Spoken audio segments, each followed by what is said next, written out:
Председатель партии «Справедливая Россия за правду» Сергей Миронов встретился с лидером Национального фронта сопротивления Афганистана Ахмадом Масудом.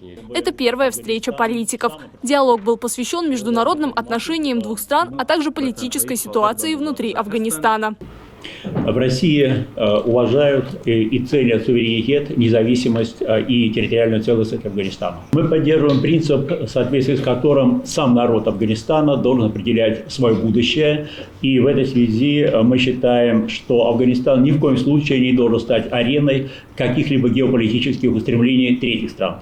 Ахмад Масуд уверен, что судьбу Афганистана должен решать только народ этой страны, а не кто-то извне. При этом нынешние власти не выполняют данных обещаний. До сих пор нет инклюзивного правительства, в состав которого входили бы представители разных групп населения страны. Необходимо также вернуть социальные права женщинам, запретить терроризм и распространение наркотиков. К сожалению, Соединенные Штаты Америки перед вхождением в Афганистан не советовались, не поинтересовались мнением, собственно, афганского народа по этому поводу, имели какие-то свои планы, которые бы далеки были от реальности. «Справедливая Россия за правду» подключится к процессу внутриафганского урегулирования. Уже осенью планирует провести круглый стол по проблемам мирного решения этого конфликта.